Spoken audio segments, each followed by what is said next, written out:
En Raiza Derechos, 2018tik aritu da lanean, Niombre udalerrian elikadurarako eskubidea eta emakume nekazarien garapen ekonomiko iraunkorra sustatzeko eskuhartzeak egiten. Lehenik eta behin, nekazaritzako ekoizpena hobetzeko hainbat ekintza egin dira. Hormak, haize-babesak eta fruta-arbolak dituzten baratze partzelak instalatu dira laboreak babesteko.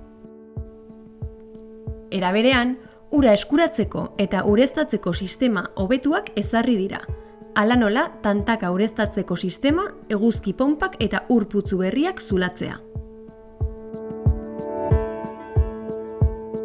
Halaber, ongarri naturalaren erabilera sustatu da pestizida kimiko kutsatzaileen mendekotasuna murrizteko eta ziklo laburreko niebe barietateak sartu dira. Azkenik, ekoizpen agroekologikoko teknikei buruzko prestakuntzak egin dira. Ekintza horiei esker, 4 hektarea baratze ezartzea lortu da 10.000 biztanle ingururi mesede egiten dietenak eta eskuragarri dauden elikagaiak dibertsifikatzen laguntzen dutenak. Bigarrenik, emakumeei zuzendutako trebakuntzak egin dira, zerealak eta barazkiak eraldatzeko eta kontserbatzeko tekniketan eta beren merkataritza ekimenen kontabilitate kudeaketan oinarrituta.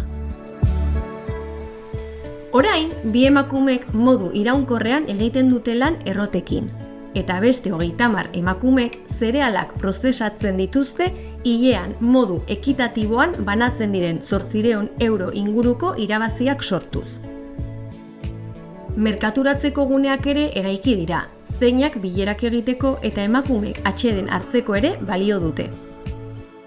Azkenik, eskuhartzeak emakumeen autonomia ekonomikoa sustatzeko ekintza espezifikoak gauzatu ditu, emakumeek komunitateetan duten posizioa eta egoera hobetzeko.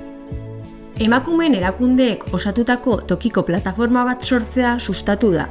Produktuak trukatzeko eta merkaturatzeko plataforma komunal bat bultzatu da eta trukeak egin dira Dakarreko plataformekin Senegalgo hiriburuarekin.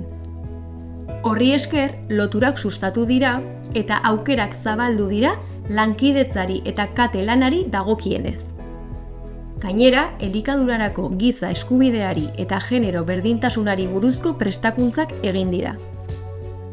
En Raiza Derechosen proiektuek zuzenean lagundu dute garapen jasangarriko hainbat helbururen aurrerapenean.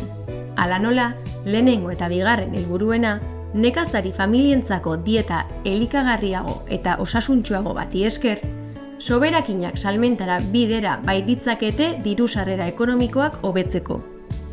5. eta 10. helburuena emakumeek alduntze ekonomiko eta sozialean aurrera egin bai dute beren komunitateetan. 8. eta 9. helburuena nekazari familien errendimendu ekonomikoa eta lan baldintzak hobetu bai dituzte.